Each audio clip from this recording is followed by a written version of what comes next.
Empecé a robar porque me dio para abajo la pinche vida culera, mijo. Mi carnal poniéndose en la esquina o poniéndose bien focote.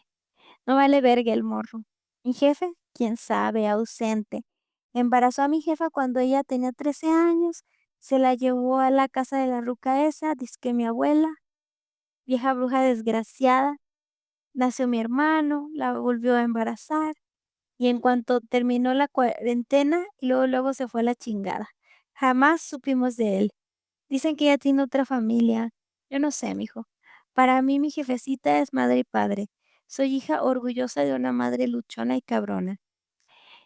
Ella siempre ha trabajado al pedo, matándose para darnos de comer a mis carnalitos y a mí. Bien talón, bien camello. Con lo de los puntos de Infonavit compró un cantón donde vivimos. Le costó 40,000 pesos y es como le dicen, un pie de casa, mijo. Nomás eran 2 cuartos, el patiecito, un bañito, salita, comedor y un terreno para que se le fincara otro cuartito. Es de puro block porque no hubo feria para enjarrar. El piso, eso sí, muy nuevecito. Es como de loseta. Hola a todos, bienvenidos a Paredro, el podcast de libros, autores y demás actores del mundo literario. Mi nombre es Camilo Hoyos. Les doy la bienvenida a este 2026, deseándoles toda la felicidad, la dulzura, todo lo bueno y mucha lectura. Comenzamos este año con una autora que es una de las voces más incisivas, comentadas, discutidas, pero yo creo que por eso también valoradas, de la narrativa latinoamericana contemporánea, como lo es la autora mexicana Dalia de la Cerda.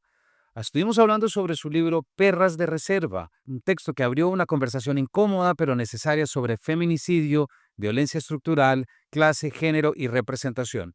A lo largo de esta charla, Dalia reflexiona sobre cómo la literatura puede funcionar como herramienta política sin convertirse en panfleto, sobre la diferencia no siempre evidente entre activismo y escritura y sobre la decisión consciente de narrar desde voces marginales, coloquiales y profundamente situadas. Hablamos también del recorrido tan particular de este libro, de los rechazos institucionales iniciales a una circulación internacional, de la resistencia que ha generado en ciertos espacios culturales y del vínculo fuerte que ha construido con lectoras y lectores.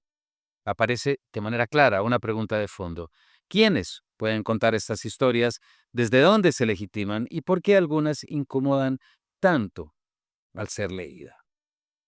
Dalia de la Cerda es escritora mexicana. Su obra se ha caracterizado por abordar desde la ficción problemáticas sociales como el feminicidio, la violencia estructural y la precarización y las jerarquías de clase y género en México. Es autora de Perras de Reserva y también de Medea me cantó un corrido, entre otros. El primero, sobre el que estaremos hablando el día de hoy, Perras de Reserva, fue seleccionada en la longlist del International Booker Prize, lo que consolidó su proyección fuera del ámbito latinoamericano. Ha participado activamente en procesos de acompañamiento y pedagogía vinculados a derechos reproductivos, una experiencia que atraviesa de manera decisiva su mirada narrativa, aunque ella misma distinga con claridad entre activismo y literatura. Este capítulo, como los anteriores, ha sido editado y producido por Natalia Latorre Amarillo. Bienvenidos. Dalia, bienvenida a Paredro. Ay, muchas gracias por la invitación. Estoy muy contenta de estar por acá. Y yo muy contento que nos acompañes, sobre todo hablando sobre este libro que es distinto a todo, como tú ya lo has dicho en redes y la crítica se ha encargado, ha tenido tanta gente que lo ha celebrado como tanta otra que lo ha querido tachar. Yo creo que es una pieza literaria increíble y que estés acá cerrando este año. Me parece que es cerrarlo de muy buena manera. Me refiero a Perras de Reserva. Dalia, lo primero que te quisiera preguntar para ir arrancando, eh, normalmente el espacio literario y la escritura literaria no se ve tan fácilmente como un espacio de activismo, sí de resistencia y sí de la memoria, pero de activismo habrá gente que dice, hay otros lenguajes. Creo que tú tienes algo en tu carrera y en tus preocupaciones que ha sido transversal. ¿Qué opinas sobre eso? ¿Cómo te ha ido? ¿Cómo ha sido tu experiencia? Bueno, en realidad es que yo considero que es que para empezar tendremos que definir qué es activismo. Empezar por definir la palabra activismo, porque esa es una discusión que dentro de, pues, los grupos activistas en los que yo estoy, de pronto tenemos mucho, ¿no? Porque te voy a poner un ejemplo.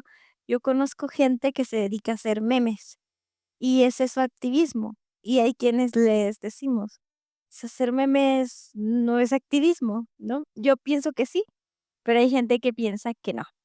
Y también hay otras personas que se dedican, por ejemplo, a grabar TikToks de pedagogía, educando a las personas y hablando, por ejemplo, de temas sociales y visibilizando temas sociales. Y hay quienes dicen eso no es activismo, porque se tiene la idea de que solo se puede hacer activismo, como quien dice, o como dicen poniendo el cuerpo, o sea, en la calle, en acción directa, en acciones como que tenemos muy corporales y muy concretas. Pero la verdad es que hacer memes, hacer reels de TikTok o para el Instagram, también es poner el cuerpo, porque pues lo estás haciendo tú con con tu corporalidad, con tu cuerpo. Estás poniendo esfuerzo en hacerlo y creo que eh, yo al principio, o sea, es que ha sido como, no ha sido un proceso lineal. Al inicio, mi literatura sí estaba motivada por el activismo, porque yo había pasado por un proceso de violencia en mi familia.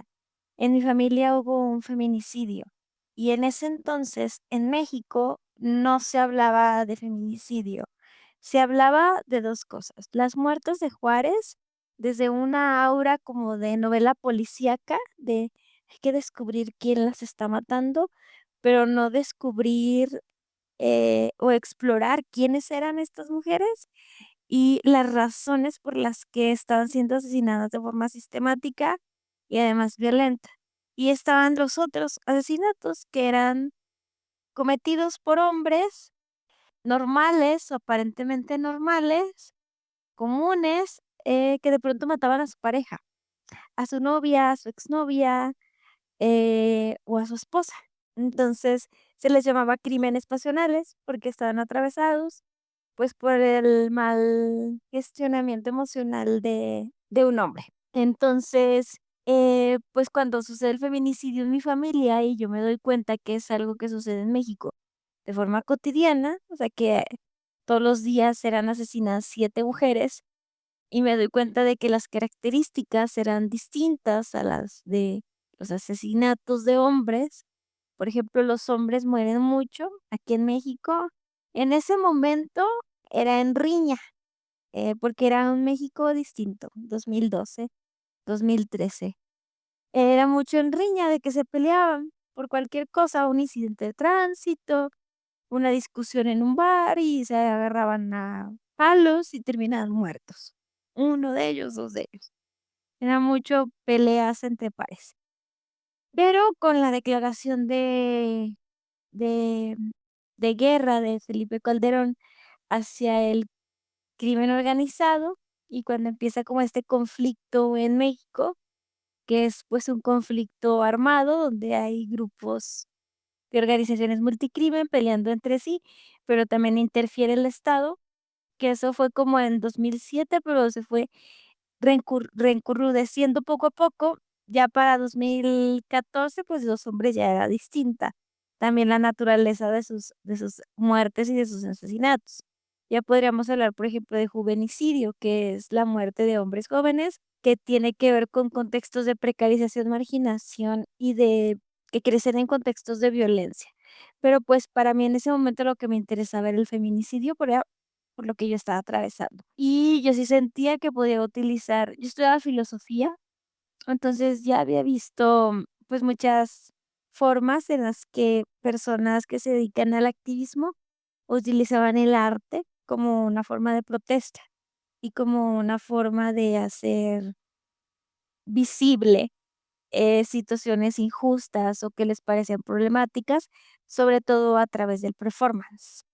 Entonces, pues, yo dije: "Yo quiero hacer eso, yo quiero utilizar mi literatura como una herramienta política para, visibilizar problemáticas que me parecen importantes, temas que me obsesionan y que las personas reflexionen junto a mi libro sobre temas que me parece importante reflexionar desde determinados ángulos".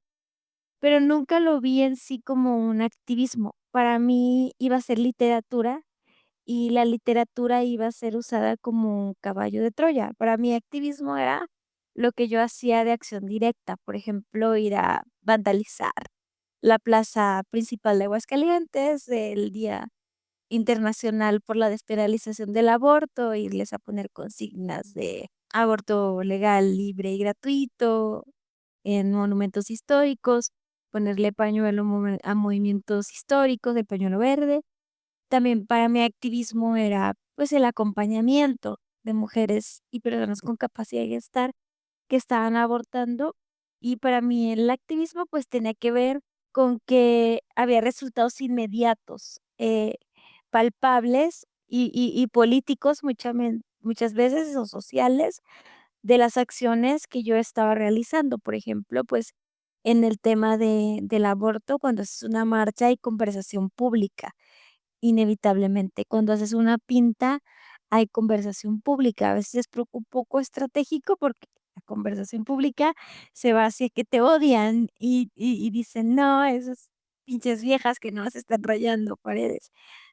Pero, pues, será poner el tema sobre la mesa. Pero yo no pensé que mis libros fueran a hacer eso. Para mí, de primeras, era un desahogo, simplemente de que yo no encontré acceso a la verdad y a la justicia en el término terrenal, en el término, eh, pues, de las obligaciones del Estado. Entonces dije: "Bueno, quizás puedo hacerlo a través de la literatura, quizás puedo escribir de esto, me sirve de proceso terapéutico, visibilizo un problema que me parece importante y utilizo la literatura como herramienta política". Pero lo que yo tenía claro desde un principio, al menos a la hora de escribir narrativa, es que no quería que fuera panfletario, porque sí tenía yo compañeras que escribían de la violencia que vivimos las mujeres, de feminicidio, pero a mí me parecía muy panfletario. Entonces yo dejé de leer literatura que se considerara feminista y solo leía teoría feminista. O sea, si a mí me decían, por ejemplo: este libro de cuentos es feminista, libro cuentos feministas", yo decía: "No, porque van a ser panfletarios". Y yo no quiero leer eso. Yo no quiero leer que en un texto literario me digas patriarcado, si el personaje no lo demanda, no lo requiere, pues. Si es un personaje que no es feminista y que está lejos de las teorizaciones feministas, ¿por qué usaría la palabra patriarcado? Mejor muéstrame el patriarcado en las acciones cotidianas que se ejecutan alrededor de este personaje que podríamos nombrar como patriarcado, ¿no? Entonces, empecé a leer a otras autoras latinoamericanas que estaban hablando de temas sociales y me identifiqué más con esta postura de que tu literatura siga siendo literatura, pero pueda servir como un caballo de Troya para ideologizar, si quieres decirle así, o problematizar temas que a ti te parecen importantes como la dictadura, las desapariciones, el feminicidio, la violencia machista, etc. Pero yo sí quería que siguiera siendo literatura y que cualquier persona pudiera leerlo. Y de ahí que, pues, he encontrado muchas lectoras y lectores que no están familiarizados con el feminismo, que al contrario, a veces les parece incluso problemático, pero que a mis libros les han gustado. Y, pues, yo sigo como siendo las 2 cosas al mismo tiempo, o sea, yo soy escritora que utilizo mi arte como herramienta política. No estoy segura de llamarle activismo a la literatura que realizo, porque como al mismo tiempo trabajo el tema de aborto, y ahí sí que hago activismo, si lo comparo, los procesos son distintos, incluso los procesos creativos, porque dentro de mi activismo también hay procesos creativos de que a la hora de acompañar abortos, pues he tenido que redactar respuestas para las preguntas más frecuentes de las mujeres a las que acompaño, y eso implicó un proceso creativo.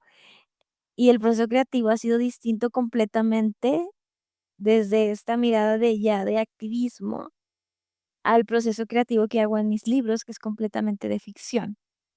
Entonces, pues no sé, yo me considero una escritora y activista por separado, que tengo mis áreas en las que pues trabajo como activista y hago trabajo como activista, pero que también mi literatura la he usado como una herramienta política, pero más que considerarla activismo, la considero una herramienta política. Daria, muchísimas gracias. Mientras te escucho, se me vienen a la cabeza muchas cosas sobre, claro, cómo definimos el activismo y cómo diferenciamos, como tú lo acabas de decir, también la escritura literaria y y el activismo propiamente dicho. Pero resulta que sí hay libros como el tuyo, Perras de Reserva, pero muchos otros que creo que después de leídos sí tienen algo de activista, pero me refiero más a lo inmediato. Porque sí hay un cambio de percepción. Fíjate que mientras te escuchaba pensaba en Come Tierra, de Dolores Reyes, por ejemplo, de Perras de Reservas del 2022. Creo que Come Tierra debe estar un poquito sobre ese margen, de pronto un poquito antes, ¿no? O por ahí mismo, pero también muchos cuentos de Mariana Enríquez, en los que se habla sobre lo que supone feminicidios, lo que supone la violencia contra lo femenino y también sobre el cuerpo. ¿Tú crees que tu obra, digamos, dialoga con estas otras autoras que ya estabas mencionando que tú lees de nuevo?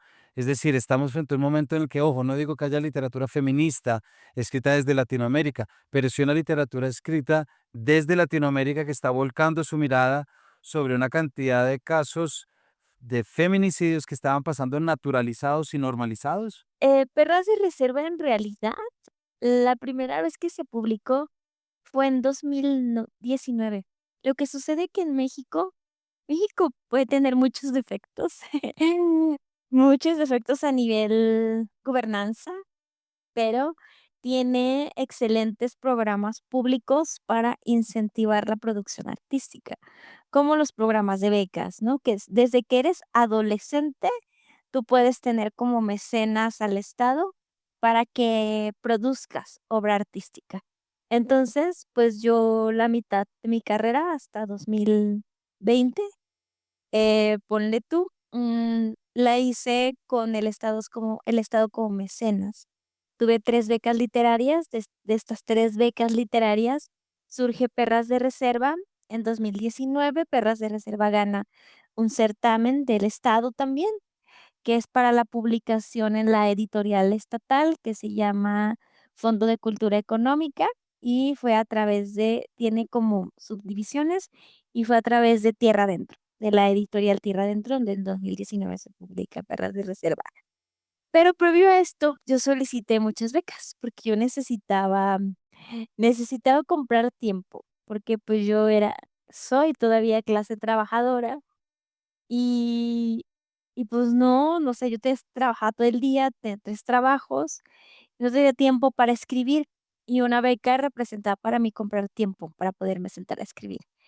2012, 2013, 2014 me negaron la beca bajo el argumento de que lo que yo quería escribir era o activismo o sociología o antropología o periodismo, cualquier cosa menos literatura. Me decían que escribir de feminicidio desde una mirada crítica, donde se fuera a nombrar de forma implícita el patriarcado y la violencia de género, pues nadie iba a querer leer de eso, que no era literatura y que pues no me podían becar para hacer un proyecto como ese. Y a mí me parecía como una locura porque pues la literatura, no toda, pero sí mucha literatura, ha hablado de problemáticas sociales desde siempre, de la guerra, de los horrores de la guerra, de la posguerra, de el Holocausto, los conflictos armados en distintos países y de cómo afecta a poblaciones específicas ese conflicto armado, y lo han hecho a través de la novela de una persona que está situada en un contexto armado y que te da su visión como niña, como niño, como adolescente, como mujer, como hombre, de ese conflicto armado y cómo le atraviesa ese conflicto armado, ¿no? Entonces, también, pues, había, pues, una larga tradición de mujeres escribiendo, a lo mejor no necesariamente, si nos ponemos estrictas, de literatura que tuviera marcos de referencia feministas, pero que claramente hablaban de la condición de las mujeres. Simplemente El huésped de Amparo Dávila, ¿no? Donde la esposa te dice que está harta de su matrimonio y de ser un mueble más en su matrimonio, ¿no? Como de este tedio matrimonial. Pero de hablar de feminicidio desde la perspectiva donde yo quería, era algo novedoso en ese momento, cuando yo empecé a querer escribir, que era 2012, porque creo que lo único similar que había publicado era Gabriela Cabezón Cámara con Le viste la cara a Dios, y que era un tema que hablaba de violencia hacia la mujer, pero era sobre todo de la trata de personas, de la trata específica de mujeres.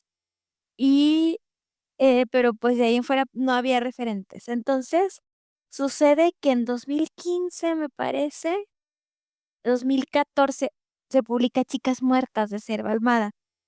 Eso quiere decir que ya nuestra generación, o sea, más o menos, o no nuestra generación, pero sí las escritoras de que, pues, tendremos en estos momentos 30, 40, 50 años, es ya nos estaban empezando a preocupar por las problemáticas sociales actuales, y una de esas era la violencia hacia las mujeres en su forma más brutal, que es el feminicidio.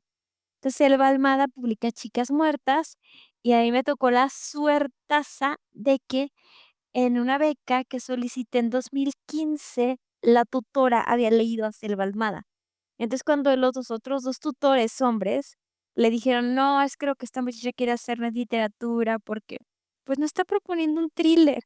Los feminicidios solo sirven para thriller, para que haya una mujer muerta, que sirva para que la trama avance, y que la trama va a ser resolver el crimen, pero que el protagonista no es la mujer muerta, sino la o el detective que va a resolver el crimen. Y que ella, quién es ella, no importa. Y siempre la encuentran desnuda, ahí muerta en algún lado, en alguna posición sexualizante. Y hay que investigar quién la mató, pero quién es ella, eso es irrelevante. Entonces, porque era esta como, pues sí, lo que dominaba para, la forma dominante en la que se narraban los asesinatos de mujeres. Entonces, esta tutora les dice: "Este, que esperen, paren". Selva Almada acaba de publicar en Penguin Random House un libro exitosísimo que se llama Chicas muertas, y creo que es lo que esta chica quiere hacer, o sea, yo, ¿no? Lo que la Dalia quiere hacer, y pienso que hay que apoyarla porque es necesaria otra mirada, colocar el lente en otra posición. Entonces, pues nada, me dan la beca. Y a raíz de eso, que yo empecé a trabajar, Perras de Reserva en 2015, la idea me rondaba desde 2012, pero la empecé a trabajar en 2015. Se empezó a venir una avalancha de escritoras escribiendo sobre temas que tienen que ver como problemáticas sociales, como pues lo ha hecho Mariana Enríquez, María Fernanda Ampuero, como lo ha hecho también Dolores Reyes, que publicó en 2019, Come Tierra, me parece, 2019-2020. Lo que sucede que Perras de Reserva, aunque lo publicaron en 2019, pues fue una publicación muy discreta porque era por parte del Estado, y además de un premio literario juvenil que se llama el Cuento Joven Comala. Entonces, pues el tiraje fue de 1000 ejemplares. Me dieron a mí 100, me parece, como parte del premio, y 20,000 pesos, que era el premio, y el resto los distribuyó el Fondo de Cultura Económica en sus librerías, en sus bibliotecas, y ya está. Fue hasta 2022 que la editorial Sexto Piso decide retomarlo, y que es la edición que tú tienes ya en tus manos, pero para 2022, pues, ya había un boom, ¿no? Ya se estaba hablando de un nuevo boom latinoamericano, ya había un boom de clubs de lectura, de creadoras de contenido que se especializaban específicamente en leer mujeres y en estar leyendo y reseñando libros escritos por mujeres. Entonces, eso ayudó mucho a que, pues, mi libro salió en el momento correcto, en el momento ideal para llamar la atención de círculos de lectura, de creadoras de contenido, lo que le dio, pues, mucho impulso. Entonces, porque pues había ya este boom que ya estaba pues encaminado, que ya iba a buen puerto. Y así es como este año, Dalia, además termina un libro como Perras de Reserva en el shortlist del Booker Prize International, ¿no? Creo que lo que nos acabas de contar es todo un relato de cómo se niega una beca para que años después lo que se iba a hacer tenga este reconocimiento en otros lugares y en otro tipo de lecturas, ¿cierto? Y en otros, pues, y en otros ecosistemas culturales, me atrevo a decir. Bueno, estuvo en la long list. La verdad no pasamos en la short list, pero nos quedamos en la long list, que ya fue mucho porque la proyección que te da el Booker es impresionante. O sea, estar ya en la lista larga del Booker aumenta sobre todo las lectoras en habla inglesa, o sea, en Estados Unidos, Reino Unido, Australia, genera mucha expectativa cuando un libro es nominado al Booker o que está en la lista larga del Booker. Pero además, sabes de que uno no es profeta en su tierra. Aquí en México, por ejemplo, está el Sistema Nacional de Creadores, que a partir de los 35 años, si tienes obra destacada, o sea, obra reconocida, puedes solicitar una pues más que beca, esto ya es un, em, incentivo económico para que sigas creando y sigas produciendo obra de calidad. Entonces, durante 3 años, el gobierno te da dinero mensualmente para que produzcas obra. Y yo desde que cumplí los 35, es decir, tengo 6 años solicitando ingresar al Sistema Nacional de Creadores de Arte y no he podido ingresar. ¿Cuál es la cuestión? De que me evalúan pares mexicanos y que, pues, yo aquí en México no soy muy bien querida por mis pares. Concurso al que mandamos Perras de Reserva o Medea me cantó un corrido en México, concurso es en el que es descartado, pero sin embargo, Medea me cantó un corrido, ahorita ya tiene 2 reconocimientos, 3. El primero fue el Ribera del Duero, que estuvo como finalista en el Ribera del Duero. Y después de eso ganó el Audi a mejor libro del año, audiolibro del año, que son como los Óscares de los audiolibros. Ese yo no me lo anoto yo tanto el gol porque pues fue de la productora que hizo la, la producción del audiolibro que quedó impecable. Pero recientemente está en los premios Finestres, está en la lista larga de los premios Finestres. Pero pues acaba de salir. Medea me cantó un corrido, tiene un año más o menos.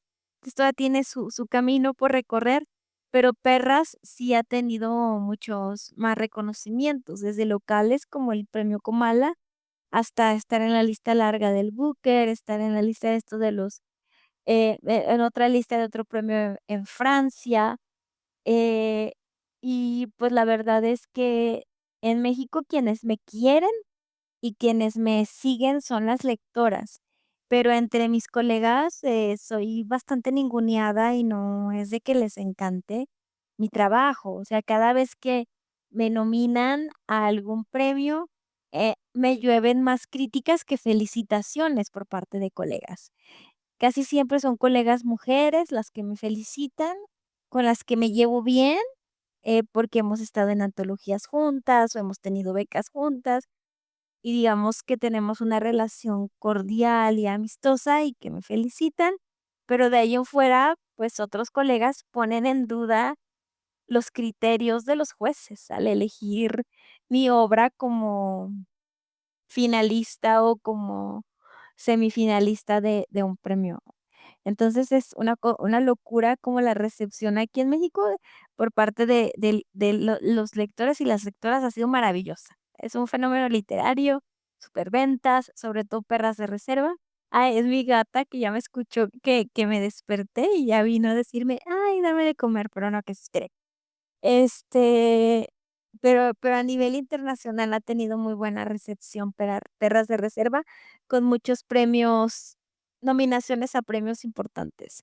Y parece que Medea va por el mismo camino. Yo también espero que Medea también entre a la long list del Booker, y yo espero que Medea sí se cuele a la lista corta del Booker. Bueno, aquí también cruzamos los dedos y celebramos mucho esto. Para la audiencia estamos hablando con Dalia de la Cerda, autora de Perras de Reserva y también ese otro libro que acabas de mencionar, Medea me cantó un corrido, que es tu más reciente. Recuerden que este capítulo viene gracias a nuestra alianza con Confama, Bibliotecas Confama, 50 años tendiendo puentes entre los tiempos. Dalia, la siguiente pregunta creo que va a tener algo que ver con lo que tú acabas de decir.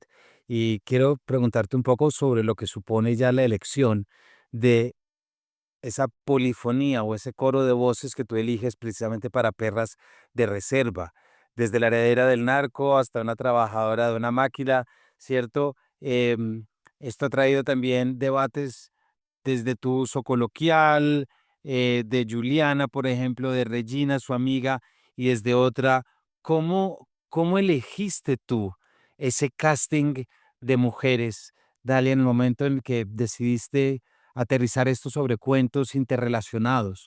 ¿Cómo fue tu criterio para saber quién entraba, qué perfil de mujer entraba y cuál no? Bueno, la realidad es que fue un proceso muy largo. Para escribir Perras de Reserva tuve mucho tiempo, porque lo hice a través de becas del Estado.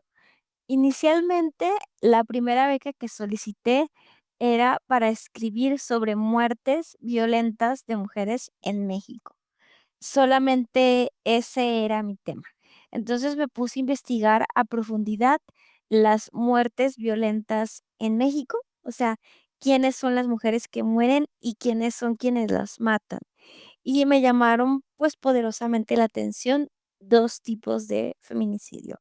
Los sistemáticos sexuales, que son los de Ciudad Juárez, que son mujeres que hay muchas teorías de qué pasa o pasaba en Ciudad Juárez, pero sí se les nombraba sistemáticos sexuales porque no tenían esta característica de crimen pasional, de que el esposo, el novio es el que te mata, sino que era un desconocido que te interceptaba a la salida de tu trabajo, te agredía físicamente, sexualmente de forma muy brutal y luego te asesinaba. Entonces, fue mi primera candidaturas, escribir sobre los sistemáticos sexuales en la frontera y para hacer la selección de personaje, para mí era importante también hablar de que no era cualquier mujer. O sea, no era que estuvieran matando mujeres blancas de clase acomodada porque ellas no tenían que salir de noche a trabajar en zonas despobladas y peligrosas. A las que estaban matando eran a las mujeres trabajadoras de la maquila que tenían que salir muy de madrugada o muy de mañana, hacia las orillas, de la ciudad, hacia la zona fronteriza, pero hacia la zona también industrial, y que fácilmente eran interceptadas en el camino porque nadie vio, nadie escuchó, por las mismas características de la zona y de los horarios, y también por las mismas características de las mujeres. La mayoría eran jóvenes, de piel morena, de cabello oscuro, o sea, tenían un perfilamiento racial. Y en este caso quise que fuera una mujer migrante, o sea, que no era de Ciudad Juárez, sino que ella migraba a Ciudad Juárez a buscar un mejor futuro, porque también es algo que sucedía mucho, que muchas de esas mujeres eran mujeres que habían ido a buscar trabajo o una mejor vida a Ciudad Juárez, esperando eventualmente poder cruzar la frontera y vivir en Estados Unidos, pero que fueron asesinadas en ese proceso. Entonces, yo quería visibilizar a través de un personaje cómo, pues, la violencia feminicida, incluso la sistemática sexual, no solamente está atravesada por un eje de opresión, que es el sexo género, sino también por la clase y la raza. Y para mí eso era muy importante, por eso la protagonista es afrodescendiente y por eso la protagonista es precarizada y por eso la protagonista es obrera. Pero como a mí me gusta mucho ahí el cine de terror y de horror, pues decidí que fuera vampira, porque dije: "No". ya la hice sufrir mucho, no voy a dejar que se quede así como así. Aparte, yo no quería finales revictimizantes, yo dije: "Le tengo que dar justicia", pero era inverosímil que atraparan a sus asesinos, ¿sabes? Más en el contexto de Ciudad Juárez, donde todavía hay madres buscando a sus hijas. Dije: "Me voy a ver incluso irrespetuosa de la lucha de estas mujeres si yo pongo al Estado como un Estado benefactor y un Estado bueno que resuelve el crimen". Entonces, era mucho más creíble y una justicia mucho más poética que ella se transformara en un ser sobrenatural y cobrara venganza.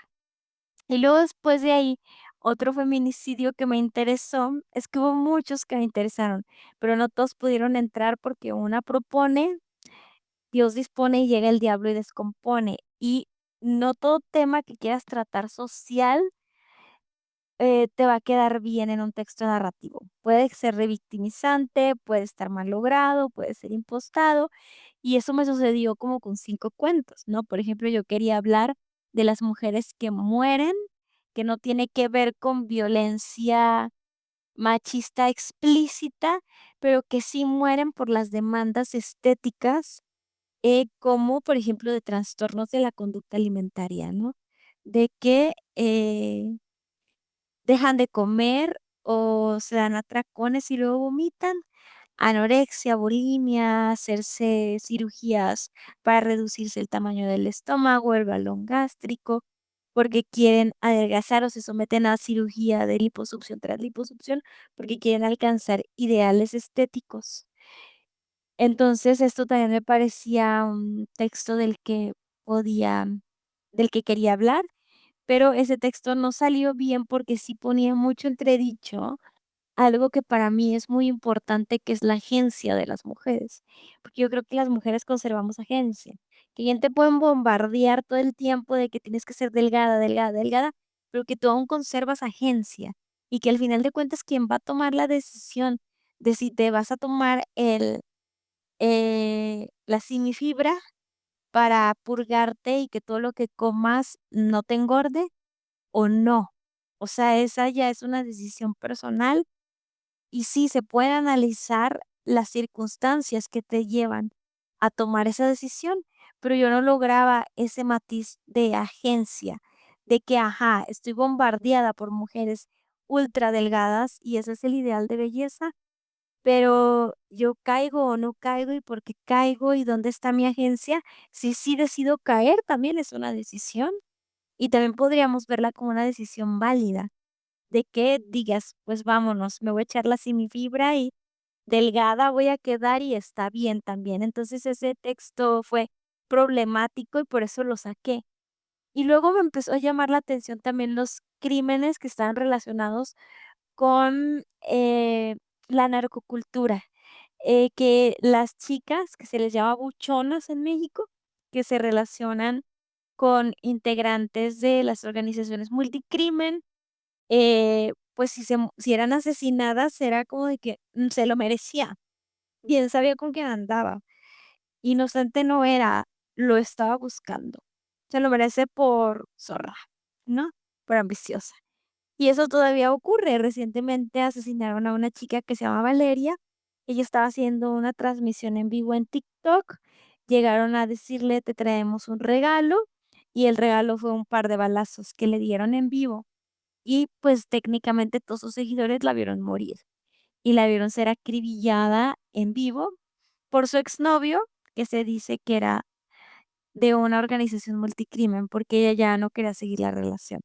Entonces estas historias se repiten también, pero también me gustaba y quería yo visibilizar no solamente a las mujeres que mueren en relaciones violentas, donde la violencia es sistemática, donde te golpean una vez y luego la siguiente vez es más fuerte y la tercera vez es todavía más fuerte, sino que quería visibilizar también cómo hay víctimas respetables y víctimas que no son respetables, que hay víctimas que sí es la ama de casa abnegada, que está en su casa y que es buena esposa y que un día el esposo llega frustrado del trabajo y se desquita con ella y la golpea y se le pasa la mano y la mata, ella es una buena víctima.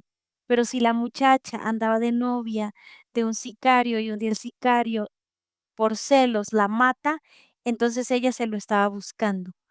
Como esta diferenciación me interesaba hacerlo y por eso seleccioné a Regina. Y luego está Lentejuelas, que me parecía interesantísimo cómo los asesinatos de mujeres trans no eran considerados feminicidio, aunque cumplían con las características de un crimen de odio atravesado por la misoginia, que no es el odio a la vagina.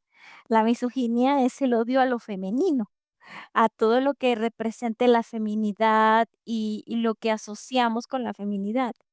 El hecho de que a una mujer trans, por ejemplo, le le apuñalaran los pechos, le arrancaran los pezones y que hubiera lesiones degradantes que también se observaban en los cuerpos de las mujeres cis, a mí también me pareció, pues, alarmante, y sobre todo, cómo lo visibilizaban en los medios de comunicación. Para empezar con los dead names, o sea, hablando en masculino de una mujer trans, si ella se llamaba Julia y era su nombre elegido, utilizaban Antonio, que era el nombre con el que fue registrada de pequeña. Entonces, también que se le hablara en masculino, también muchas otras violencias, por ejemplo, vi un caso de una chica trans que murió asesinada y la familia para sepultarla la vistió de hombre. Entonces, como este tipo de violencias me interesaba visibilizarlas, pero al mismo tiempo como también hay víctimas que son descartables y cómo va a ser el tratamiento mediático porque no son una buena víctima.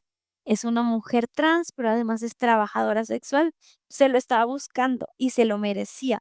Y el tratamiento mediático que le vamos a dar es que se lo merecía y revictimizarla una y otra vez. Y ya de ahí fueron los que hice de feminicidio porque debería haber escrito 10, pero no me salieron los 10, me salieron como 6 más o menos, pero otros estaban muy mal logrados. Bueno, pero ya esos 6, con lo que logras y nos logras hacer a nosotros con esos 6, creo que también es como si fueran 15, en realidad. Pero después de eso, pues, a mí la psicóloga me dijo: "Tú de feminicidio ya no puedes hablar, búscate otro tema". Y entonces a mí me interesaron las mujeres que están del otro lado, que son las que cometen actos ilícitos o las que rompen con el estereotipo de feminidad, las que no quieren ser madres, las que son las que se benefician de las organizaciones multicrimen. Entonces, es de ahí de donde salen, pues, las mamás malas, que es la que asesina a sus hijos, que es también podríamos incluirla ahí, a la chica que aborta porque ya no quiere ser mamá y rompe con este mandato como de la obligatoriedad de la maternidad, sobre todo una vez que estás embarazada, o sea, tú puedes tomar anticonceptivos para no embarazarte y está bien, pero si estás embarazada y ya, y quieres abortar, entonces ahí sí está rompiendo ese mandato. Y pues el de Juliana y la China, que ya están dentro de las organizaciones multicrimen y que se benefician. Y en ese momento las que eran muy visibles eran las buchonas o las hijas de estos traquetos, les dicen en Colombia, de estos hombres. Ajá, de estos hombres narcotraficantes, las novias, las hermanas, las esposas, que muchas veces servían como operadoras financieras. Pero también ya empezaba a ser muy reciente de que la guerra contra el narco pues ya llevaba rato. Entonces ya no todos los hombres querían entrarle. Y había hombres que decían, no, al principio era muy voluntario porque pues, las exigencias de masculinidad, los contextos de violencia, hacían que fuera atractivo para un hombre trabajar de sicario. Pero ya cuando vieron que por los muertos los estaban poniendo las poblaciones marginadas que se dejaban seducir por esta promesa de que un día vas a ser el duro y que vas a tener la champán y a las mujeres más bonitas y que vieron que más bien pronto les llegaba la muerte y que a la única mujer delgada, guapa que iban a ver era la muerte o parar en la cárcel, pues ya los hombres se la pensaban más y ya decían, no, acaba de haber muerto. Entonces empezaron a reclutar mujeres. y ya se empezaba a ver dentro del sicariato mujeres, y a mí me llamaba mucho la atención, porque en ese entonces yo decía: "Hay mujeres en las guerrillas, no, que las mujeres somos seres de luz". Pero me puse a investigar y me di cuenta que en realidad no tanto, y que aunque no se visibilice en casi todas las fuerzas armadas, conflictos armados y mujeres que participan dentro de guerrillas, todo lo que sea la toma de armas, más o menos el 40%, entre el 30 y el 40% son mujeres, y que participan activamente disparando un arma. Entonces, eso me llamó mucho la atención y, pues, decidí crear estos personajes. Y así fue más o menos el casting, ya después de eso hubo procesos etnográficos de construcción de personajes representantes del colectivo, de crearles su voz. Yo quería que fuera una voz, callejera, una voz de cómo se utiliza el lenguaje cotidiano y coloquial en distintas regiones de México, pero que no fuera pulcrísimo, o sea, que tú no dijeras: "Ah, esto es Culiacán", o sea, que pudiera ser cualquier lugar porque él habla a través de la tiktokificación del lenguaje y del como las remesas culturales que hay, tanto las que vienen de Estados Unidos y de otros países, como las que son internamente entre el norte, el sur, y este intercambio cultural ya ha hecho que en México no haya una jerga completamente local, sino que haya intercambios y que, por ejemplo, acá en Aguascalientes decimos bien mucho, para todo es bien mucho y ya en otros lugares, al escuchar hablar influencers de Aguascalientes que dicen bien mucho, ya también dicen bien mucho. Y en Jalisco, por ejemplo, dicen ocupo en lugar de necesitar. Claro. Y ya muchas personas dicen ocupo, porque escuchan a jalisquillas que son influencers decir ocupo y el más popular es el plebe, que ya todo el mundo usamos plebe porque aunque sea de las regiones de Sinaloa, pues ya ha habido un intercambio lingüístico. Entonces, sí quise como visibilizar este intercambio lingüístico y esta belleza que hay en el habla coloquial y en el habla cotidiana de los personajes, pero también tenía intenciones políticas de que todos los textos tuvieran el tono de chisme, de que es como que tú estás ahí en el aeropuerto y llega la Juliana y se sienta al lado tuyo y te empieza a contar, te agarra ahí de que, a ver, mira, te voy a contar mi historia y tú, ay, no te conozco, déjame La cercanía, exactamente. porque cuando vas a hablar de temas de violencia o temas complejos, tienes que decidir qué quieres generar en el lector. ¿Quieres generar indignación? ¿Quieres generar empatía? ¿Quieres generar enojo? ¿Qué quieres generar? Y para eso funciona cada uno de los narradores. Si quieres ser objetiva, pues utilizas un narrador en tercera persona para que no haya una voz que sea un narrador poco fiable que, digamos, le dé al lector una ruta por la que seguir. Claro. Entonces, pero mi intención era clara, era que empatizaras con mis personajes y la primera persona es la ideal para que empatices, porque así estamos acostumbrados y acostumbradas a que funcione la empatía. Si llega mañana una amiga mía y me cuenta del cucaracho con el que anda y de la nueva que le hizo, de que ya le puso el cuerno otra vez, aunque yo diga, esta está bien pinche mensa, la voy a escuchar y voy a empatizar con ella porque estamos acostumbrados los seres humanos a estos intercambios en primera persona todo el tiempo, hablar en primera persona, tener un interlocutor y que ese interlocutor empatice porque estamos hablando en primera persona. No es lo mismo que si yo cuento un chisme mío, vengo y te cuento a ti, fíjate que me pasó, que estaba rentando una casa y que de pronto esa casa me la vandalizaron y la estaban usando de casa de seguridad. A que si te digo, fíjate que a una amiga mía le pasó que estaba rentando una casa y se la vandalizaron y la usó de casa de seguridad.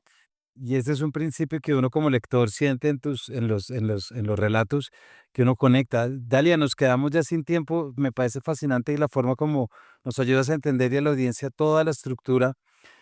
Pero ya para cerrar, porque esto no me aguanto las ganas de decírtelo, creo que precisamente por este detallado eh, contenido que nos das, es que tienes tanta gente que no va por ti en los concursos y que no quiere que esta literatura se lea y obtenga premios y sea reconocida. Creo que es precisamente por una postura en la que no niegas la realidad, no niegas el trauma y sobre todo no niegas una violencia implícita que no desaparece, y creo que precisamente por eso es que habrá tantos que dicen: "No, eso es mejor que no se sepa o no nos metamos allí". Más bien mi respuesta siento que en México, todo lo que tiene que ver con narratología está muy atrasado. Como que heredaron mucho esta tradición de muestra, no digas, no hacer repeticiones y de este tallereo meticuloso en donde tienes que trabajar a las cacofonías, por ponerte un ejemplo, o la repetición. Y para mí esas ya me parecen formas arcaicas, de entrada, formas, de escribir que probablemente nunca debieron tener una validez desde un análisis riguroso, que hay cosas más interesantes que analizarle a un texto, que lo pulcramente bien escrito que esté en estos términos de no repeticiones, muestra, no digas, de no adjetivar, no esdrújular, etc. Pero, creo que México está muy atrasado en términos de narratología. Creo que mis colegas contemporáneos, o sea, que son los que a mí me evalúan en concursos, o mis colegas, escritores, no leen literatura latinoamericana actual escrita por mujeres, siguen leyendo a autores canónicos. Entonces, nos comparan a nosotras con ellos, y ya es una literatura completamente distinta, porque la literatura, como cualquier otro arte, avanza y hay nuevas formas de narrar. Y, pues, detrás de lo que yo escribo hay estructuras narratológicas complejas. Para mí los personajes no solamente tienen que generar una sensación de conciencia de que tú pienses que Julián existe y que jures que existe, pero también que tengan una función a la trama. Juliana tiene una función a la trama concreta, que es esta heroína, antiheroína trágica que lo que está buscando es venganza y que la va a conseguir. Entonces, sí hay mucho trabajo técnico detrás de mis textos y mucho trabajo de estudio narratológico y de formas de escritura y de cómo contar historias. Lo que sucede es que mis colegas no lo pueden ver porque son arcaicos, pues, están atrasados, son, pues, personas que no se actualizan en las formas nuevas de narrar historias.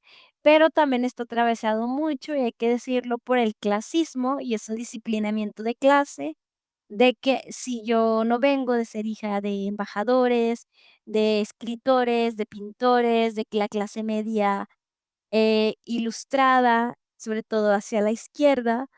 Si yo vendía antes en un tianguis, yo no puedo estar ocupando estos espacios. Y es parte de un disciplinamiento de clase de que yo debería de permanecer en el tianguis porque ese era mi lugar. También tiene que ver con misoginia, a muchos hombres les molesta mucho ver a mujeres triunfar y desde luego con envidia, porque cualquier escritor, aunque no lo digan, y no te lo van a decir así de, ay, le tengo envidia a la Dalia, pero, pues, quisiesen tener las ventas que yo tengo, que son, pues, buenas. Tampoco soy así, salió un reportaje en El País de que las superventas, y dije: "Ay, ¿qué?". Yo aquí sigo viviendo en mi colonia popular porque Busca en busca del bestseller.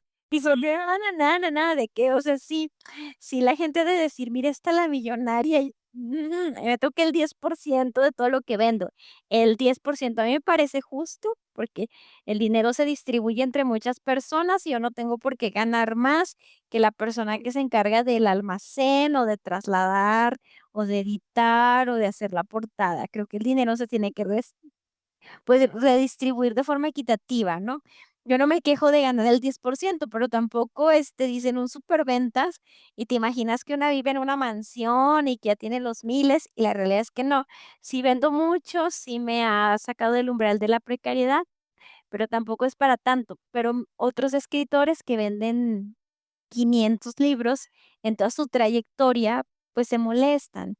Y sí sienten como que los lectores les deben algo, y sí les da coraje que ellos, que pasaron 10 años buscando que en una página no se repitiera 2 veces asustada, como que por qué sustituir, qué sinónimo usar para poner asustada en una vez y la otra vez sí asustada, y que de pronto la gente prefiera leerme a mí.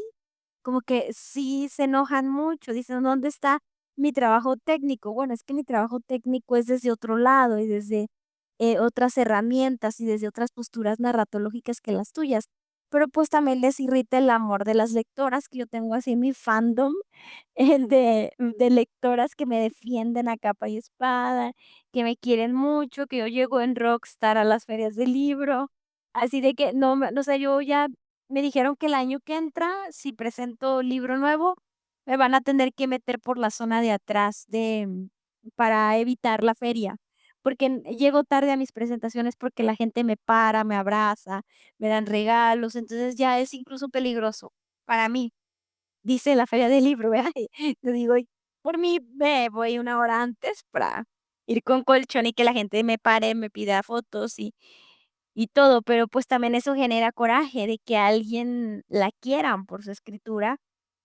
Los premios también les dan coraje, de que dicen: "Mi libro es una obra de arte, está tan bien escrito, es una experiencia estética espléndida", y se lo dan a esta que escribe perro es perro y donde le sirvan come, pues sí, también se enojan mucho por eso. Entonces, son muchos factores, pero la realidad es que parece, y creo que mi mayor atributo es hacer que parezca que lo que yo escribo es espontáneo, es fácil, cuando detrás hay mucho trabajo técnico. No, pues claro. Pues Dalia, muchísimas gracias por esta lección que nos diste de Perras de Reserva, de la importancia de la escritura, de las diferencias entre lectura literaria, entre activismo y bueno, y de cómo todo esto, cuando llega a los estantes, pues siempre genera reacciones entre los colegas, entre los gremios. Para la audiencia hemos estado hablando con Dalia de la Cerda sobre Perras de Reserva, publicada una primera edición en Colombia, por lo menos acá en el abril de 2025, pero desde mayo de 2023 ya en Sexto Piso y antes en otras editoriales. Dalia, muchísimas gracias por habernos acompañado. Gracias a ustedes, gracias a tu auditorio, gracias a ti, y pues nos vemos en la próxima.